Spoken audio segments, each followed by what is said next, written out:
And let's begin the webinar. Okay, start sharing.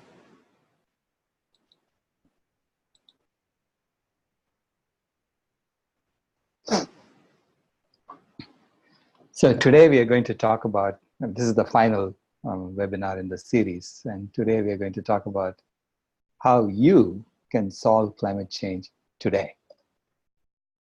So it is, this is the personal, how the personal becomes the political and the social. So this is the last in our series. All the previous webinars can be found on climatehealers.org/webinar. So the videos are there as well as the slides. And I also have the recording of the climate change truth webinar, which addressed all the doubts about cowspiracy. And so we stand by the facts that we have presented in cowspiracy, and I went through why we stand by that still. So today we're going to talk about personal change for social change. You know, Gandhi is credited with having said, "Be the change you want to see in the world." So which literally means that there is no social change without personal change. And he exemplified that in his life. So his life, he said, was his message. My life is my message. And so to give you an analogy, imagine that you have a fire in your house. Okay? If you have a fire in your house, the first thing you would do is to stop smoking cigarettes and throwing cigarette butts around, right? Lighted cigarette matches around. So that is being proactive about the fire. And then you'll take a hose and you'll start pouring water on the fire to put it out. So that, when you do that, you're saying, I'm trying to put out the fire. You don't say, I'm trying to put out my little bit of the fire. Or what can I do? The fire is so big, so I'll just stand there and watch. No, you be proactive, and you ask everyone in your house to be proactive about the fire and to help put out the fire. So the community comes together and puts out the fire. Whoever is in the house gets together and puts out the fire. We have the same situation happening today on the planet. The planet is on fire. Climate is changing. And the last thing we need to be doing is stand around playing golf like these people. Okay, this was a picture taken by CNN in Portland, Oregon, showing the fire happening in the background and people playing golf. So you then say, I'm going to solve climate change today, because you can solve climate change today, just like you can put out the fire today when the fire is happening.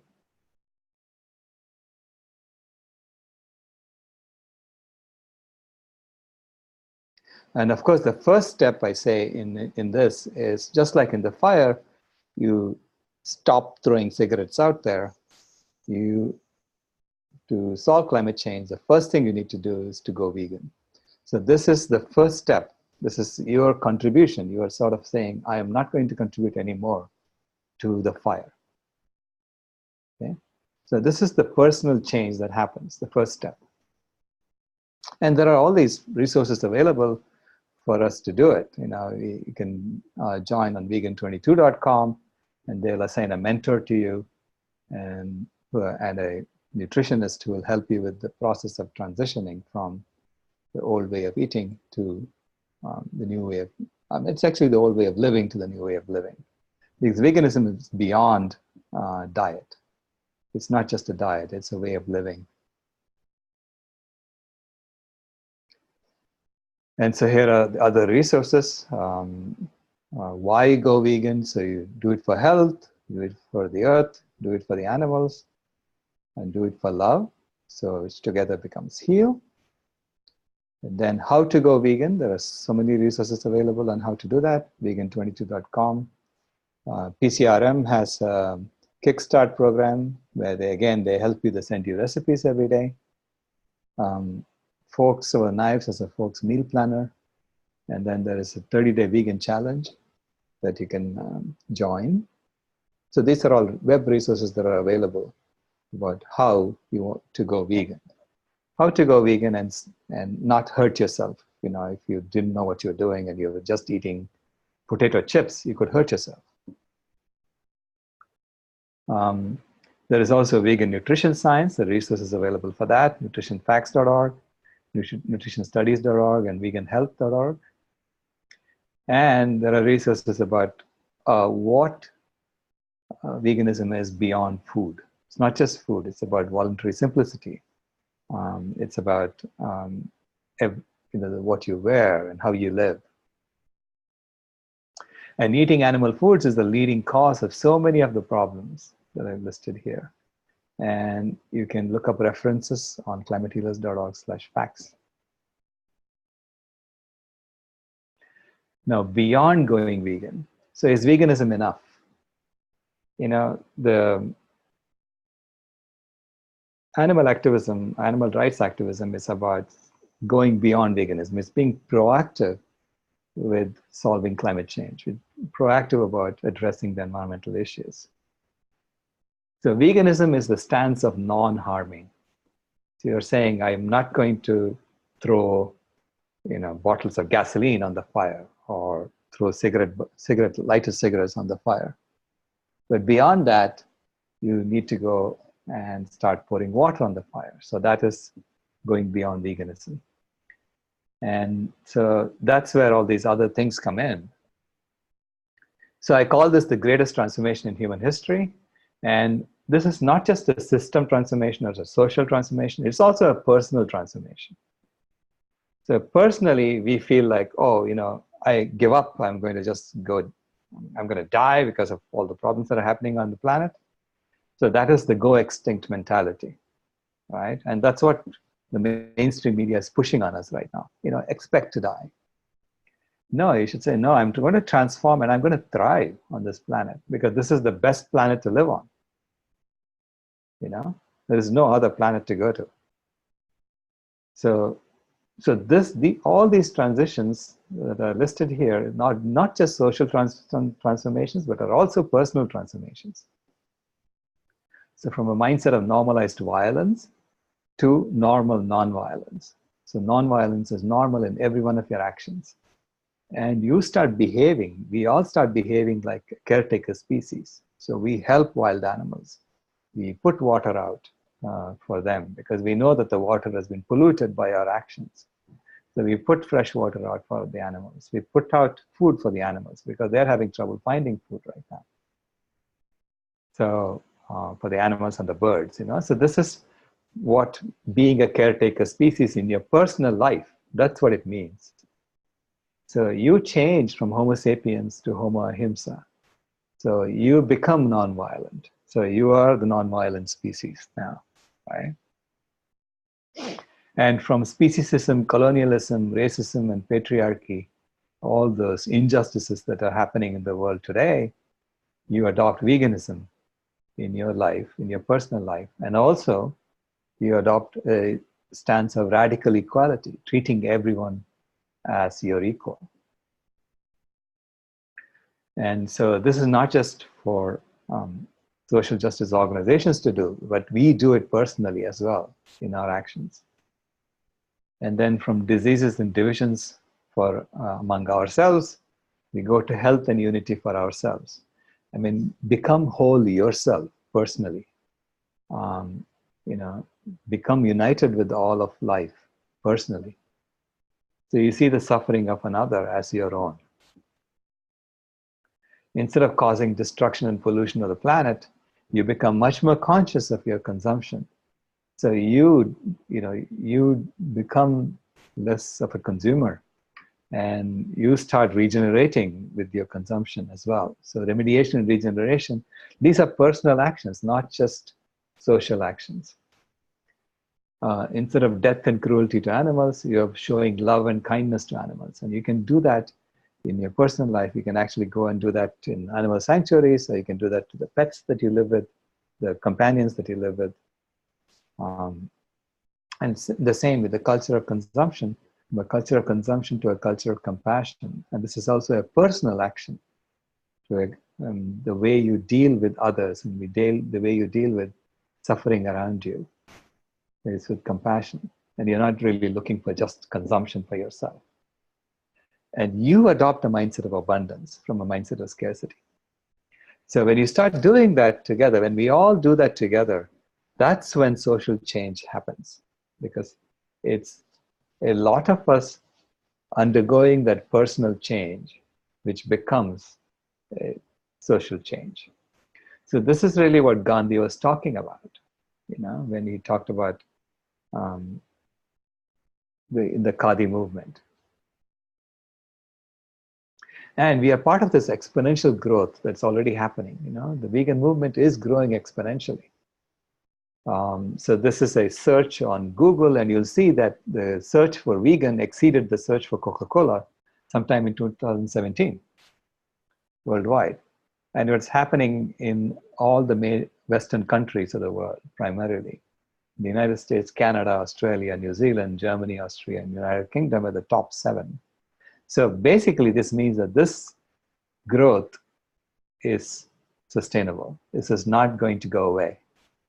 Because whatever happens in Western countries happens in other countries eventually. And businesses are feeling the pressure right now of the vegan movement. These are not businesses who are pushing veganism on people. No, they're being forced to do it. Because if they don't go vegan, if they don't have vegan options, they're going bankrupt. Okay, so they are seeing the writing on the wall.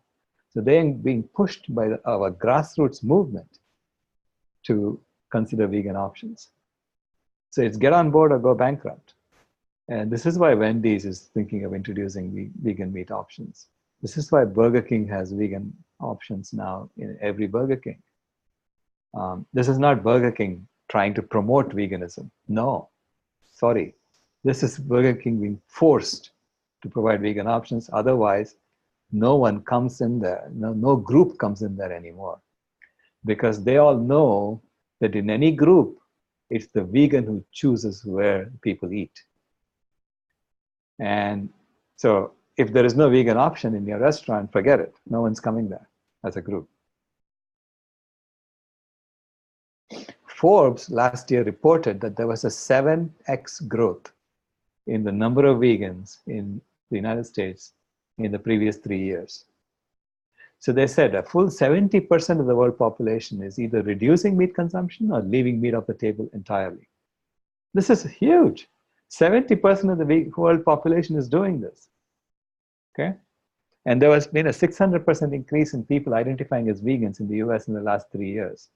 So that's between 2014 and 2017. So 7x growth in 3 years translates to 343x growth in 9 years. So between 2017 and 2026, you will go from 1/3 of 1% to 100%. Okay? If we just maintain the same growth, that's how fast exponential growth happens. So if 1/3 of 1% of people in the US were vegan in 2017, and I think it was more than that, then if we maintain the same growth of rate of growth, there will be 100% of the people will be vegan in the year 2026. This is why I consider the Vegan World 2026 project as something very realistic. It's not pie in the sky. I'm an engineer, and as an engineer, I'm taught to do things that are realistic, that are based on the truth and the science. So I'm saying this is going to happen, and so let us figure out all the other collateral that needs to go with a vegan world. We need to have the right institutions in place. We need to have the right constitution for a vegan world. We need to have the right infrastructure and the right currency, right? So the way we deal with each other, the way we are going to act, everything is going to change once you have a vegan world. So, or to get to a vegan world, it needs to change. This is why the Vegan World 2026 project is a project about anticipating the current growth into the future and preparing for it, to make sure to facilitate that the growth continues, as opposed to it getting plateaued because it didn't have the right infrastructure, it didn't have the right institutions in place.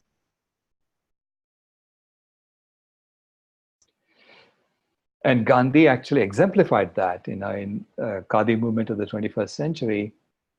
This vegan movement is the Khadi movement of the 21st century. And in the Khadi movement, Gandhi changed his clothes. He didn't tell people to change their clothes and didn't change it himself. He actually changed his clothes himself. Because he said, if you really want the British out of India, get everything that's British off of you first. So do not wear British clothes, do not eat British food, get them out of your life first. Then you will feel like you belong where you are without having an overlord from England telling you what to do. So that was the reason for the Khadi movement, and it grew exponentially in India between 1920 and 1930.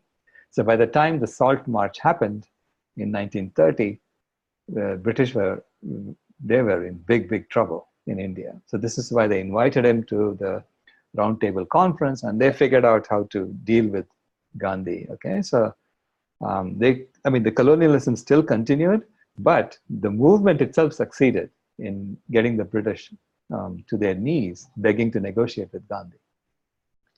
So the same thing, I consider the vegan movement today to be the equivalent of the Khadi movement for the 21st century. So I say, in my on our website, I consider it my duty to induce people by every honest means to go vegan.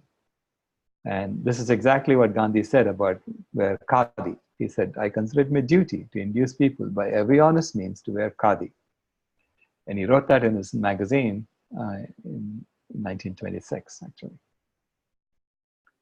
So there are people who are running around telling others, Gandhi did not ask for personal change. He was only doing social change, only system change. We are looking for system change and not personal change. And that is absolutely false, because Gandhi began with personal change. Without personal change, there is no social change. And Howard Lyman said that in Cowspiracy at the end. He said, you can change the world. And he was addressing every one of us, okay? Not just Skip Anderson. He was addressing every one of us, and he was saying, you can change the world. You must change the world. So which means we have the power. We always had it, to change the world. So it's our outlook. And when more and more of us take that outlook, the world has they have no option but to change. Everyone has no option but to change. So we will be working on the institutions and the infrastructure to make that change happen. Now, I talk about transformation versus change because of Tracy Martin. And what Tracy Martin said, change is going to be forced on us. Nature is forcing change on us. Okay, change is inevitable. There is nothing we can do about it. Change is going to happen. But transformation is intentional. Transformation is us taking hold of it and saying, yes, we are being called to change, and therefore we are going to transform ourselves. So she makes that important distinction between change and transformation. So once we have gone vegan, let's say that's the first step, right? So that to me is like the baseline. Going vegan is it's a no-brainer. It's about us not, it's not that you're sacrificing anything. You're just saying, I'm eating this delicious food versus that delicious food. I'm wearing these clothes as opposed to those clothes. So that's the stance of non-harming. So once you've taken that step, then there are 4 other categories of actions you can take. And these are the categories that correspond to what a system change entails. First is illumination, which is illumination of what is going on around you, shining the light, okay? Shining the light on the old and shining the light on the new that is emerging. And a lot of us are involved in this. The second is hospice care. Hospice care is about, about taking care of the dying that's in the old. The old is dying, and the new is being born.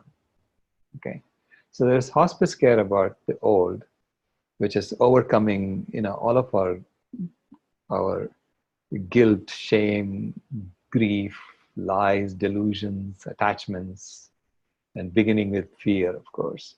So it's a personal change, and also it is about institutional change. There are dying institutions, there are dying businesses that are dying. People who are raising animals are going to have nothing to, they cannot do that anymore. So we have to help them. So this is hospice care, about getting rid of the old and creating the new. Third is protection. So categories of action around protection, which is protecting the new that is emerging, protecting the activists who are fighting for animal rights, making sure that they are not being abused, because they're working for the new. They're trying to create the new. So the old should not be trying to crush the new as it's being born, okay? Which the old has a tendency to do that. They're trying to. The institutions are trying to. But we as a community need to rally around the ones who are working for the new and protect them. And finally, it's trailblazing. This is creating the new, creating the institutions of the new, creating the infrastructure for the new. So there's a lot of activity to be done there. So that's the fourth category of actions that we can take. So first is illumination. Okay, illumination. And it begins with transforming our story. So I use the analogy of David and Michelangelo, right? Michelangelo is, when he finishes David, you shouldn't be talking about focusing on the shards of marble chips that's lying on the floor. We should be talking about David. So we should be talking about becoming the caretaker species. We should be talking about the climate regulators, that we are the climate regulator species, that we have done something amazing on the planet. As a species, we have actually created all the infrastructure we need to regulate the climate from here on out, so that the Earth can never go back to another ice age, which is amazing. We have done something amazing. So let's talk about that. So we need to transform the story so that people are not talking about just the mess we have created. Yes, we have created a mess, and we have to clean that up as part of creating the new. But we need to also show people that there is something good that has come out of the mess that we have created. And when we talk about the new, when you talk about the good that has happened, then you have this mindset of abundance, this mindset of belonging, that we do belong on Earth exactly as we are. When you feel like you don't belong on Earth, then you accept the mess that's happening. You accept that to be the normal, that to be the story, right?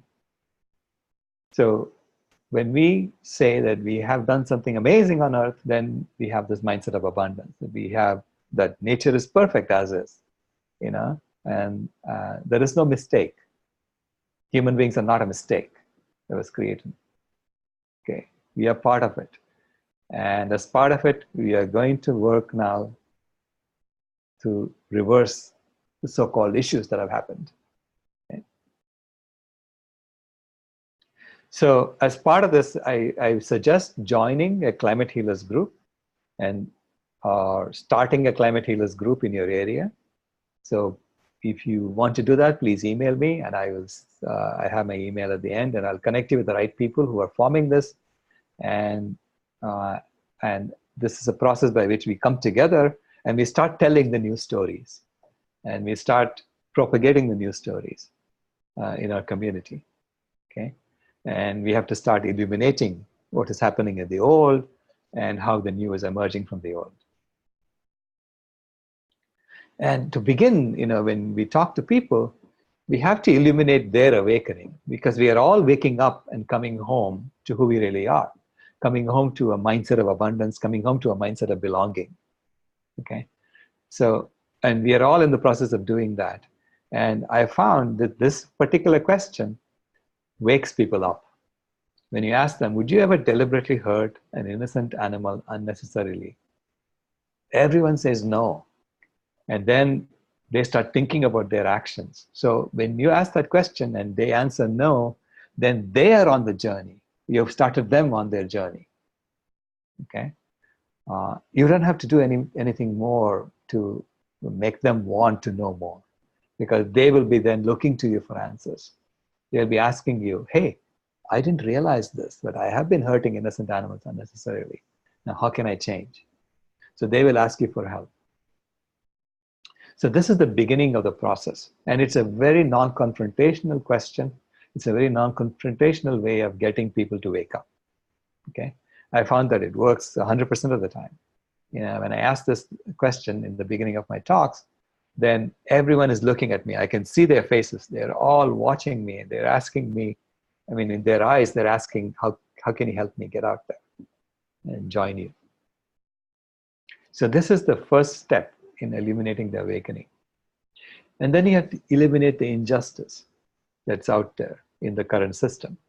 It begins with speciesism, which is the foundational injustice, what we do to animals. And there are resources available for us for free. So we can host screenings of Earthlings or screenings of Dominion. And, you know, people just watch even 10 minutes of Earthlings, they're out. You know, they're saying, I don't want to be part of this. I want to get out of this.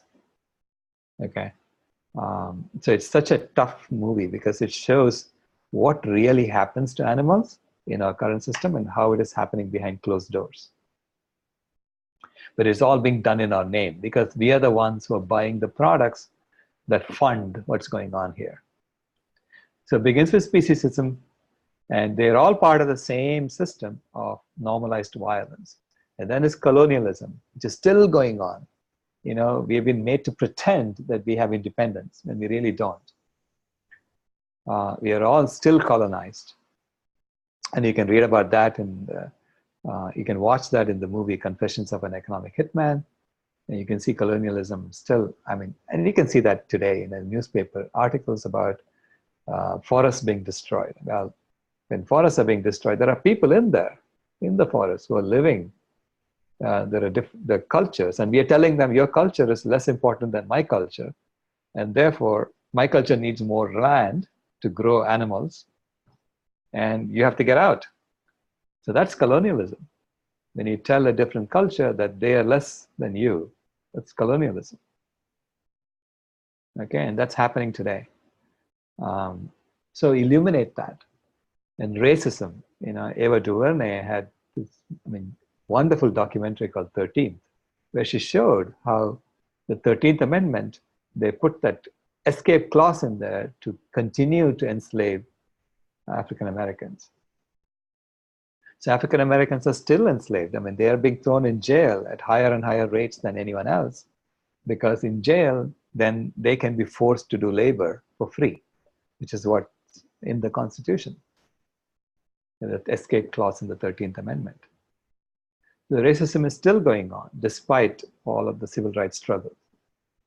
And we know that, you know, patriarchy is still going on because that's the foundation of the system, you know, and the documentary Misrepresentation addresses that. So eliminate the injustices that are happening in the system today. And that's, you know, speciesism, colonialism, racism, and patriarchy works out to be scrap. Scrap. And that is embedded in the animal agriculture industry. There is speciesism in the animal agriculture industry because it's all about exploiting animals. There is colonialism. You see that when you destroy forests to grow more cows. That's colonialism built in there. There is racism. You will see, you know, how do you get a 99-cent hamburger? Well, you have to force some prisoners to go and create the hamburger patties. So McDonald's is one of the biggest employers in US prisons. And that's where all these 99-cent hamburgers are being made. So there's racism built into your animal agriculture. And there's patriarchy because it's the abuse of the feminine. That's what animal agriculture is. I mean, it's so blindingly obvious that patriarchy is built in to the animal agriculture industry. So when we promote animal agriculture, or when we buy a product, an animal product, we are supporting speciesism, we are supporting colonialism, we are supporting racism, and we are supporting patriarchy. Okay, we are actually paying money for it. With our dollars, we are supporting it. So on top of that, we have perverse subsidies today. We are actually destroying the Amazon at the fastest rate ever, and simultaneously the US Department of Agriculture is buying up processed meat and processed cheese and storing them in warehouses because nobody's buying these. The public is not buying them. So the demand is going down, but the supply is going up. And so the corporations who are creating the supply that's going up, they are forcing the government to buy their surplus. Yeah, for them it's about selling it to some customer, right? So sell it to the USDA, and the USDA has these warehouses, underground warehouses that they actually rent from private enterprise.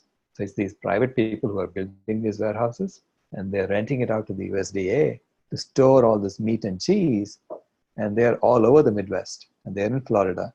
So you can go to the USDA website and you can look up, the locations of these warehouses.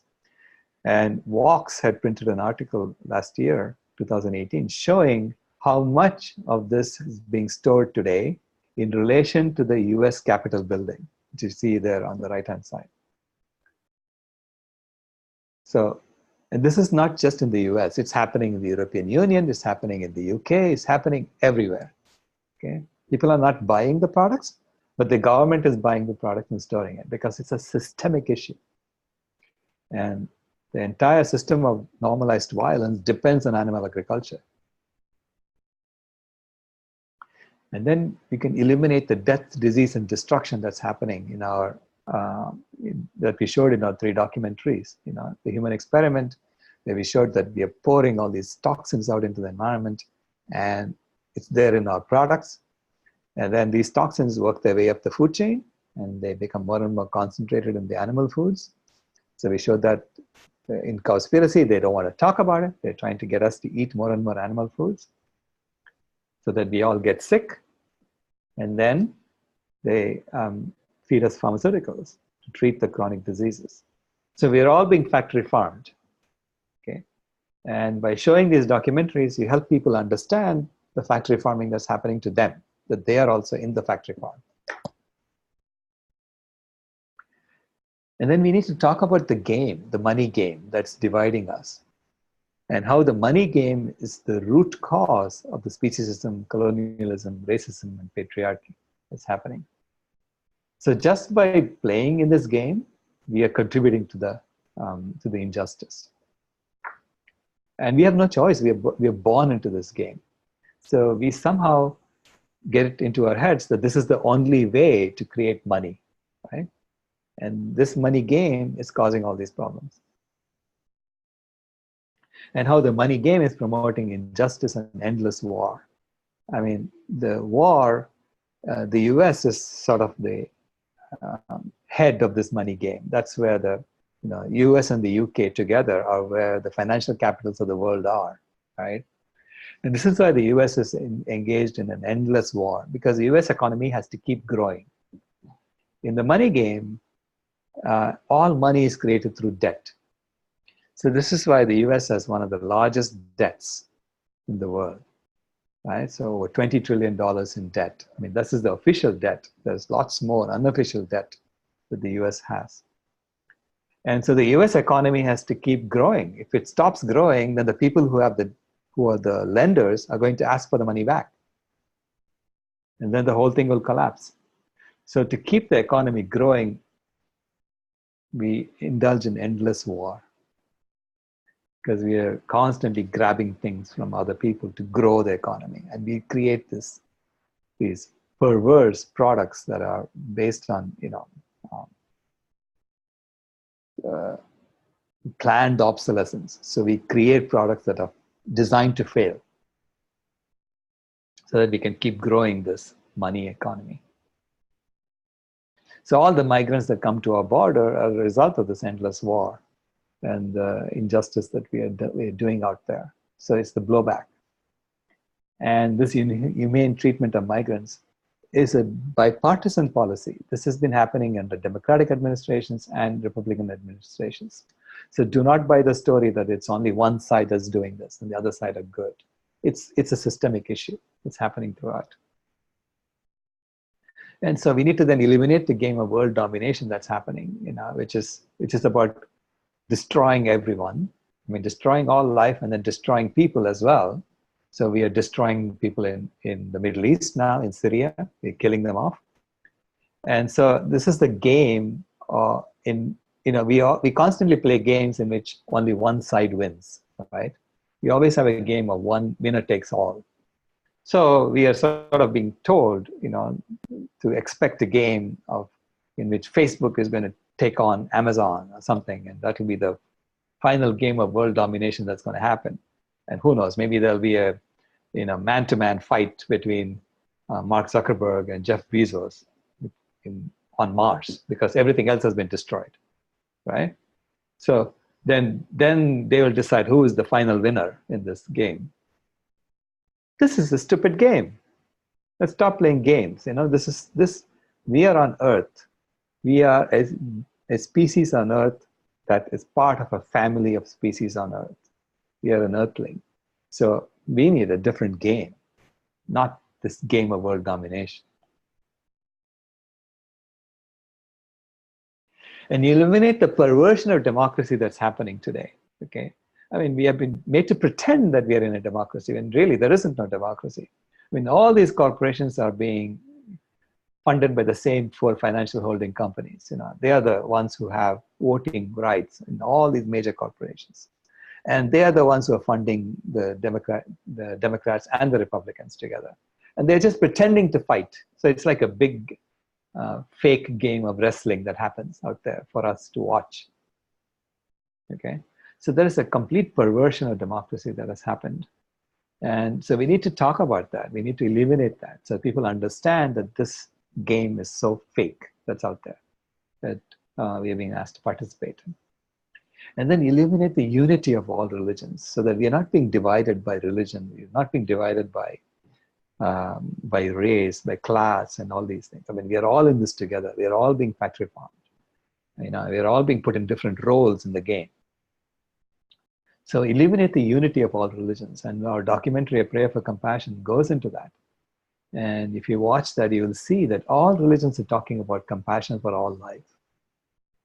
Because that is the only thing that really is sustainable on this planet. And you can, just putting pictures out of your vegan meals that you're eating every day, I mean, that itself is illuminating. That shows the new, what the new looks like. And how from the old we're transforming to the new, and the new world is an amazing world that we're going into. That is also a form of activism, okay? And so all it needs is for us to have a social media account and a phone to take pictures and to put it up there. And transform your game.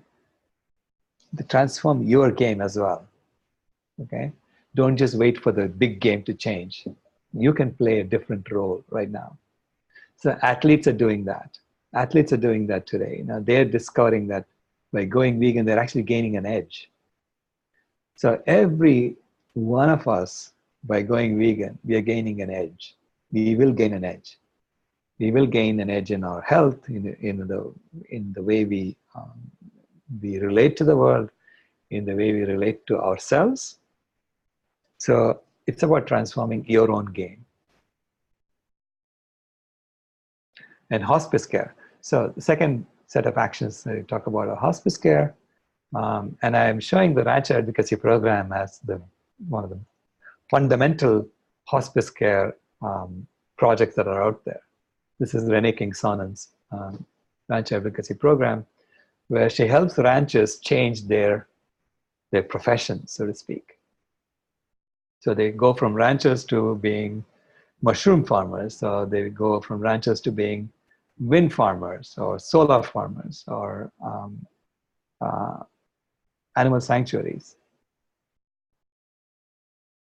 And so they're still in the old game, but they're doing something different in the old game that really doesn't help the foundation of the old game. The foundation of the old game is violence towards animals, violence towards other people. Okay, so you're getting out of that, but using the resources from the old game to build the new game. So the most important thing we can do in this, in hospice care, is to nurture ourselves. I say nurture the imaginal cell. This is the cell of the caterpillar that is turning to the butterfly. So we are all, as vegans, we are the imaginal cells in this transformation of the caterpillar to the butterfly. And you need to nurture yourself. You need to nurture your own health. You need to nurture your not just your physical health, but your mental health, your spiritual health. Take care of yourself first. It's only when we heal that we can heal the earth. Okay? But it also works both ways. When we heal the earth, we heal ourselves too. So as you heal, start doing work around that heals the earth. And you'll discover that it comes back to you 100-fold. So nurture your health. Do yoga, like this dog is doing. The regular yoga will help you. The regular yoga is about making sure that you have a nice, clean, healthy body that you can work with. Because when you're feeling sick and you're feeling pain, you won't be a good advocate for others. And your mental health as well. Please practice meditation. So I do about half an hour every day of meditation. And I do sun salutations every morning. So about 20 sets of sun salutations, which stretches and compresses every part of your body. So that you're in a fit, trim body that you can go out to do work with. So third is protection. Now protection is protecting the new, protecting the animal rights activists out there, and making sure that they're not being thrown in jail indefinitely, okay, which the system would like to do, because they have termed all animal rights activism as domestic eco-terrorism, domestic terrorism. And the animal rights activists are the #1 domestic terrorism targets of the FBI. It's also about serving other species, protecting them from dying off, okay, help them out. One of the things I do, my granddaughter and I do this every morning, is to leave a fresh bowl of water out for the birds and some food. So we give them some corn and some rice, and they have a feast, and they have a party. You can see them. And so then we have a screen door so that they cannot see that we are watching them. So we can sit here and watch their antics as they come, and it, to us, it's just like having a pet at home. So we no longer have pets at home. Our pets passed away, our domestic companions passed away. So we've chosen not to have any more at home. Instead, we are just helping animals out there in the wild. Start planting out there, start planting trees, start bringing back the forests that we lost, start bringing back the trees that we have lost. Over the last 10,000 years, I think we have destroyed half the trees on the planet. So we have a big job to do to bring them back. And we're talking about 500 trillion trees that have to be planted. And then get involved in public advocacy. Don't let the government get away with these perverse subsidies. So go out there and protest. Join organizations like Nation Rising, which is illuminating what's happening. They're asking the government, whose side are you on? Are you on the side of those who are trying to destroy your health? Or are you on our side? Isn't this what government is supposed to be, on our side? Isn't the government of the people, by the people, for the people? or is this now, government of the corporations, by the corporations, for the corporations? And we just give up? No, we have to ask them. We have to tell them, look, we know that you're not on our side. And this is why we are going to start doing things on our own. We're not just asking you, we're going to start doing things on our own. But we'll ask you so that you can be, so that we are shining the light on the injustice that you're doing, so that everyone can see why we have to do what we have to do. Okay? Otherwise, it looks like we are being just mavericks doing our own thing. So by illuminating what's happening in the government, you're justifying your actions that you're doing on the trailblazing side. So public advocacy is essential for doing that. So finally, it's the trailblazing. It's building the new. It is creating all the infrastructure and the institutions that you need for a vegan world. And it's going to happen in the next 7 years, as you can see, from this projection of the exponential growth. So therefore, we have a work cut out for us to create this new. So I'm inviting you to join the Vegan World 2026 conference. It's going to happen October 25th to 27th. And we're going to be announcing a pre-conference solution summit that's happening between October 2nd and 11th. We haven't yet figured out all the details yet, but we'll be announcing speakers and interviewees. So we're going to have a conversation with different people who have been working on different aspects of this transformation. And once we're going to show these webinars, these interviews publicly, and after that we're going to congregate together to talk about the 4 things that I said before, which is the illumination, the hospice care, the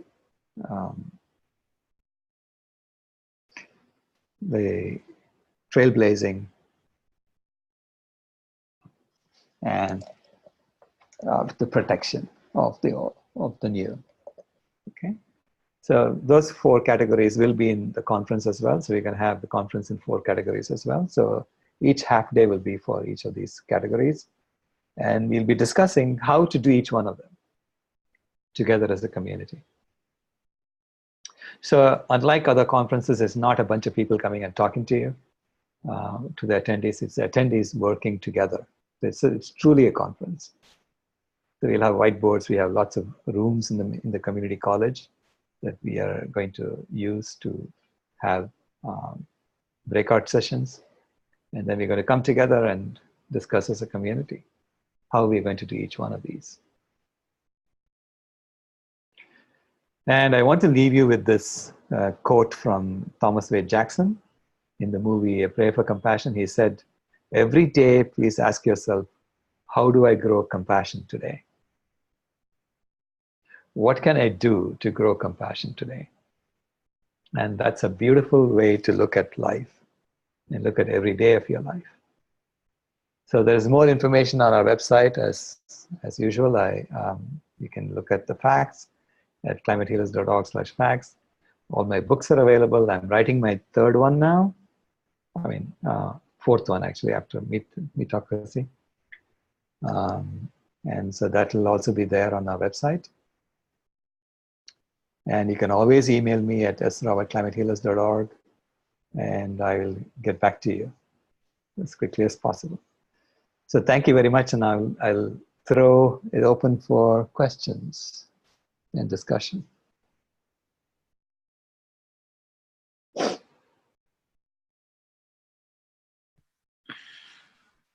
Good morning, Silas, and good morning, everyone. Jamin Shively here with my queen, Melissa, and so happy to see everyone. And I just want to thank you for such an amazing, amazing message. You are truly unique. I haven't seen anything like this. And I just sent you a little note. Thank you.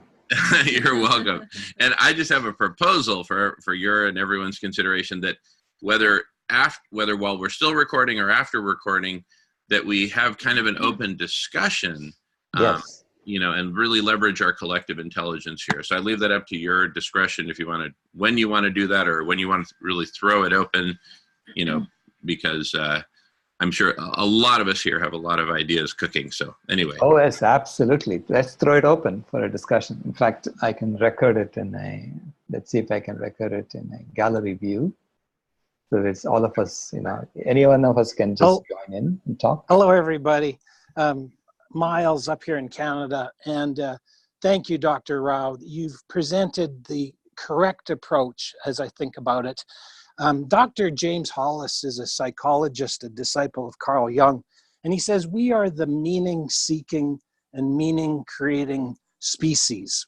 We have a desire to have meaningful lives, and if we don't create meaning in our life, you know, if we just go to work every day, collect a nice paycheck, and live comfortably, we'll die dissatisfied. So you're giving us an approach, and I'd like to raise an issue that I'm dealing with, and that is contending with city government in Calgary. And I think it's typical of every city. In our city, there's 15 councillors that spend billions of dollars. And a decision that they just made, for example, was to subsidize a professional sports team, hockey and football, to the tune of $270 million. And I asked a councillor, I said, would you pay for half of my garage if I was a mechanic? And he said, oh, that's a good question. And they were even wondering, well, should we even be in the business of subsidizing professional sports teams to this amount of money? Anyway, you know, they admit that they have a priority issue or a values issue. And we need to coalesce, as you've just pointed out, using those 4 steps in our cities, because that's where the power is. Most of the people now live in cities. And as you said, start by transforming personally, being the trailblazers, and then coalescing and telling our city governments, you have to live to our values. So anyway, that's just a short rant, but thank you very much. Thank you. Silas, hi everyone. This is Melissa here, and thank you, Silas. That was so beautiful, and you always inspire me and bring back the joy, because I find that when we're focusing on all the destruction, it's very easy to get pulled down into sorrow. I just wanted to share with you an experience Jamin and I have just had, which really, for me, underlines so well or illustrates so well exactly what you're talking about. In our backyard, there's a tree that has had an eagle's nest in it with a pair that nested, and they hatched 2 baby eagles. Awesome. One of them fell out of the nest a number of days ago, and the parents seemingly abandoned it. And we discovered it, and the first day it was very afraid of us. I called the vet who came, and we actually picked him up, got him out of the bushes. The vet examined him, put him up on the roof of our neighbor's house in hope that the parents would return to feed it, which they did not. So he stumbled off that roof and re-entered our garden. And I could see him peeking around the tree because I think he could identify that we were there to help him. And over a number of hours, he moved towards us, because we spent most of the day on the back deck just watching him. He moved slowly in his awkward little way, because he can't fly, down our garden towards our house. And at midpoint, I just sat with him and started singing him Haida songs and talking with him. And I can do this eagle sound. So I started using his language, and he was kind of like looking at me. And then I made him a sardine Slurpee, which he actually hobbled up to it and drank it out of a bowl, and then sort of slept a bit. And then he slowly made his way, this is now evening, up to our deck, and struggled step by step. It took him a long time up the deck to the top of the deck where he sat with us.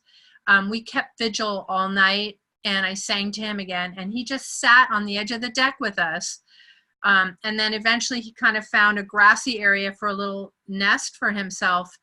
And then we determined the following day that he needed rehabilitation. So I drove him to Paws Wildlife Rescue. And it was just a beautiful experience of this co-species communication and caring and just, I can't even put it into words, but it's just, I want to remind us all that animals, they get us, you know, and we can communicate with them if we open our hearts, and as you're doing with your granddaughter, and start helping the species we share the planet with. I just wanted to share that story with all of you. Thank you. Thank you.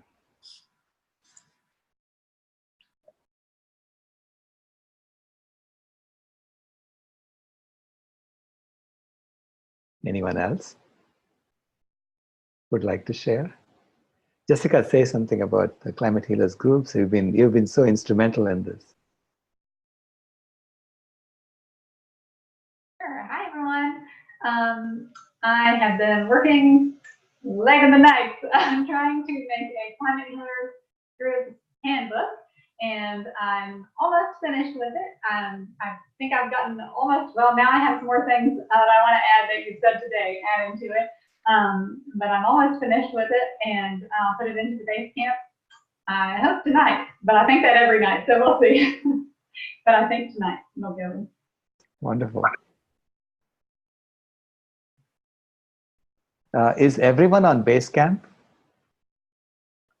If not, please let me know, and I will add you to Basecamp so that you can get involved with, because Basecamp is where a lot of our collateral is being stored and things like that. It's much easier. What is it exactly? Could you describe Basecamp for me, please? So Basecamp is a tool that allows collaboration of people around projects. So we are seeing Vegan World 2026 is the big project umbrella, and underneath that there are lots of these sub projects that we have created that people can collaborate. They can store videos, files. Is access from your website? It can be accessed from your web browser. Yeah. So I'll add you, Zach Richards. I'll add you to Basecamp.